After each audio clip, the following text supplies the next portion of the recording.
manière équitable. C'est ce que nous devons exiger.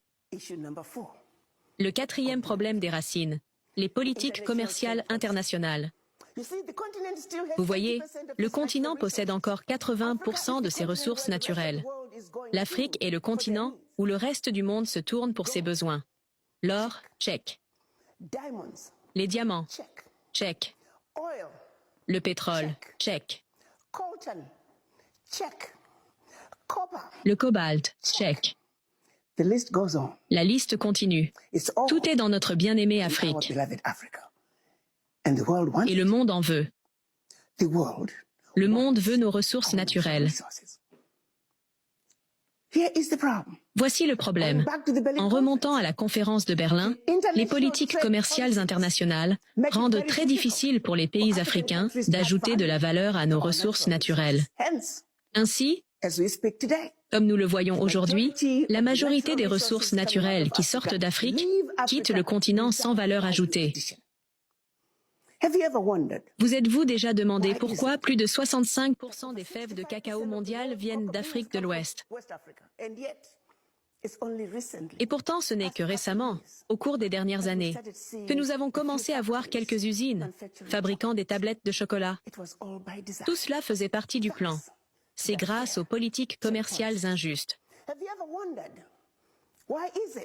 Vous êtes-vous déjà demandé pourquoi nous recevons du café et du thé de Suisse?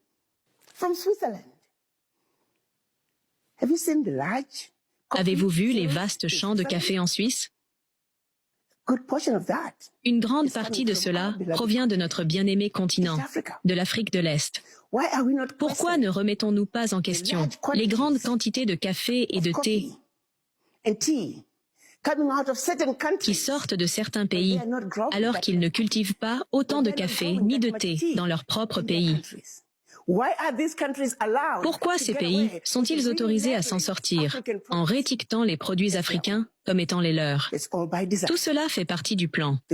Les politiques commerciales mondiales ferment les yeux sur les atrocités qui se déroulent sur notre continent. C'est le cinquième problème des racines.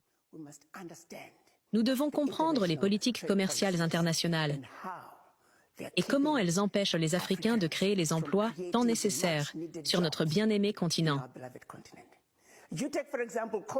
Prenez par exemple le coltan. Si nous disions que chaque objet, chaque microprocesseur nécessitant du coltan doit être fabriqué en Afrique, cela signifie que le microprocesseur dans votre téléphone portable, votre ordinateur portable,